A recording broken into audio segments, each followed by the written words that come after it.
Hey guys, I hope everybody's having a fantastic day, whether you're watching this in the morning, in the afternoon, or in the evening. I'm glad you're here. First off, I want to say thank you to the channel members. I appreciate each and every one of you.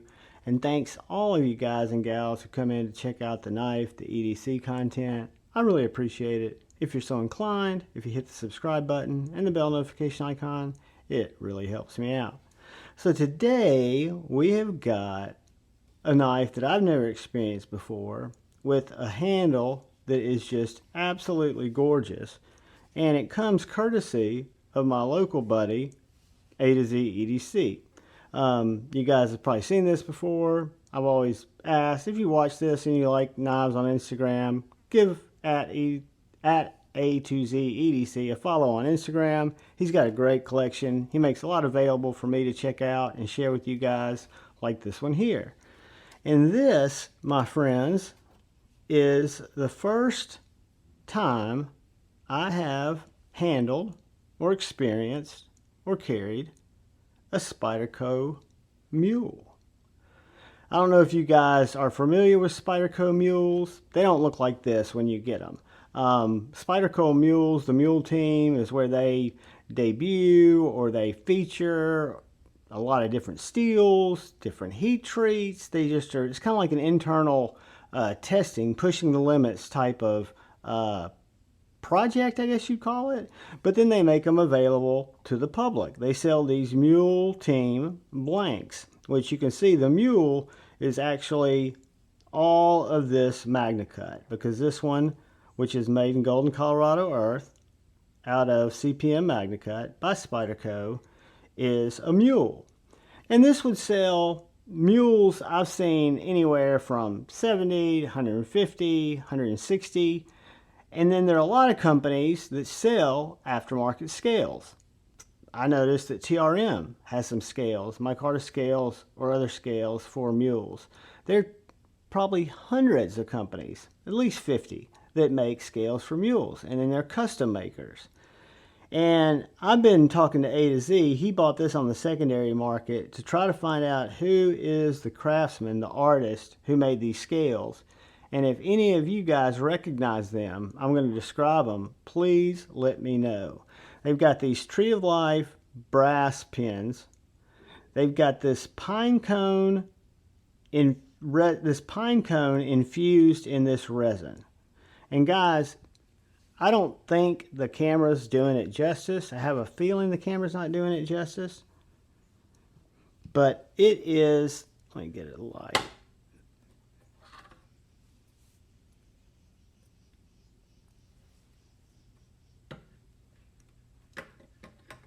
It is absolutely gorgeous.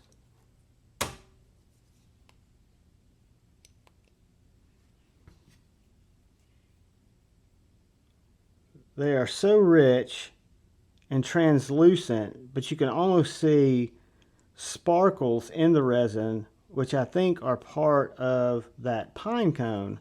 So if anybody out there knows who the maker of these beautiful scales are, I would love to know, because I'd love to be able to shout them out in this. Anyway, back to the mule. So mules are sought after by a lot of different sharpeners, testers, people who just want to see what Spyderco's doing, what they're able to do with their heat treats and with their steels. And I have been not beating the hell out of this knife, of course, because it's not mine. But I've been, what I know about Spyderco and their blade geometry, I've been having an absolute heyday cutting with it. It's got a toothy edge that is just, I mean, the grab in it is unmistakable.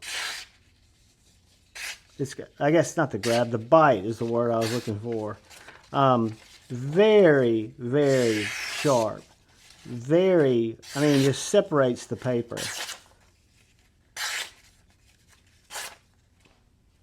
It also, let's grab our trial box. Where is our trial box?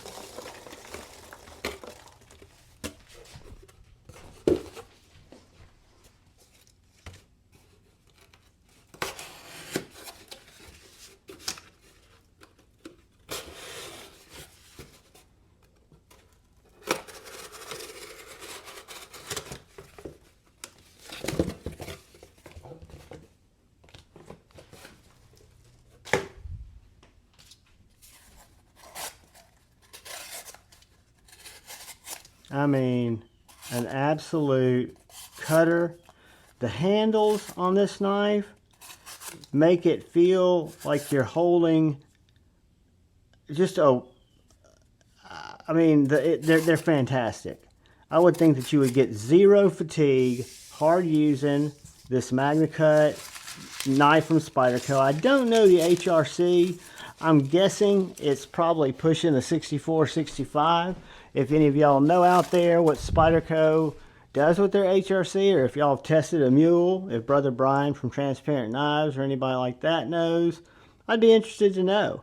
The things I'd love to know is who crafted these handles, and to share how cool I think the Spyderco Mule project is, or the Mule Team. I didn't know really getting the deal. You know, it's a little bit bigger knife. I'm going to compare it here to some other knives.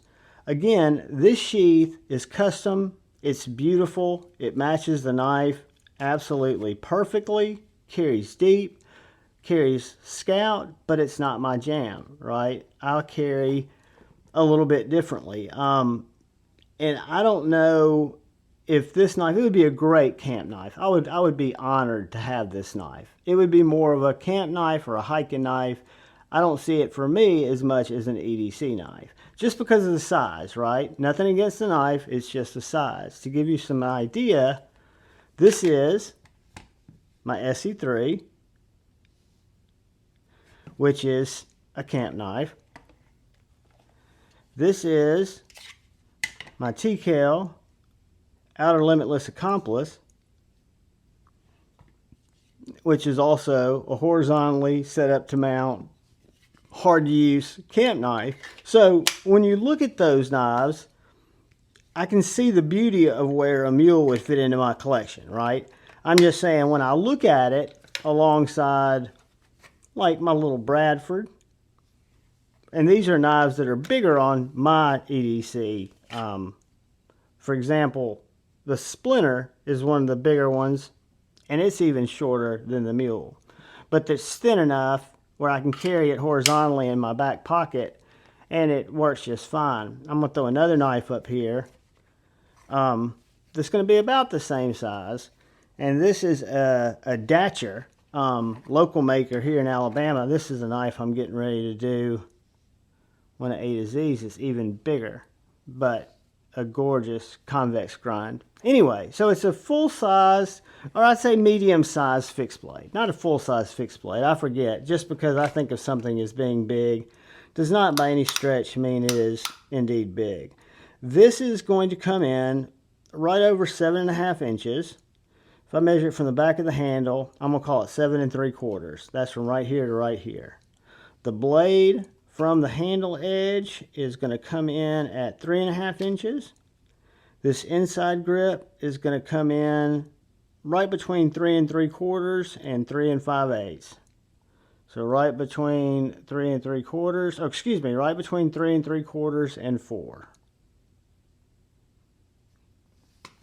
So that is right between 3 3/4 and 4. Call it 3 3/4 and you've got about 1/8 of an inch to play with. Our cutting edge on this guy is going to come in at a whopping 3.5 inches of slicey Magnacut.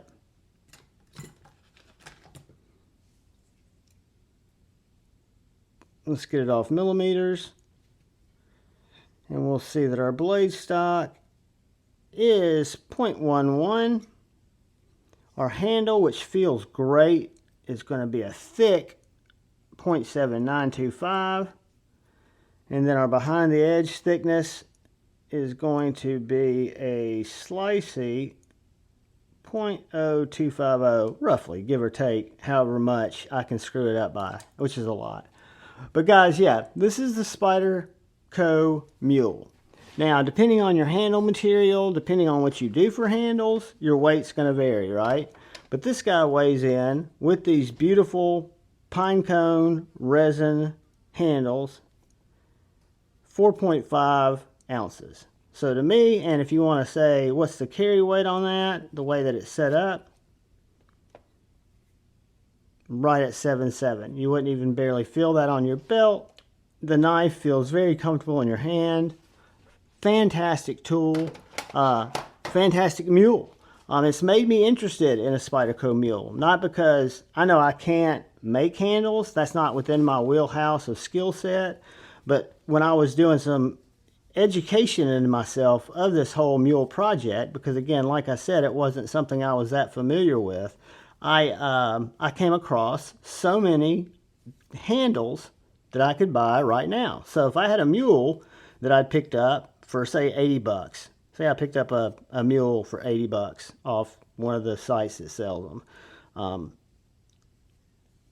I could buy some handles. They come with the mounting hardware, and I'd be good to go. I would have a Spyderco knife, whichever one I bought, blade steel wise, and it would have the handles that I bought on it. So it'd kind of be a mod, right? And it'd be, I would know that the steel was going to be done right, the heat treat was going to be done right, and it was going to be ready for what I was going to put it through, because that's what it was designed for. Really cool deal, guys. I will leave a link to, if I see any mules out in the wild, I'll try to link them down below. You can Google it, but I will leave a link to Spyderco's Mule Team project, because I'm going to use some of that in my description, because I learned about it through there. It'll help you guys learn about it. But I appreciate you watching the content. I love it when you come in and watch my videos. Thumbs up me, thumbs down me. Leave a comment, primarily if you know who the heck made these beautiful scales. And, you know, just look out for the guy or gal to your left. Please look out for the guy or gal to your right. Look out for one another. Go forward with love in your heart and choose debate, not hate. I love you all. Peace.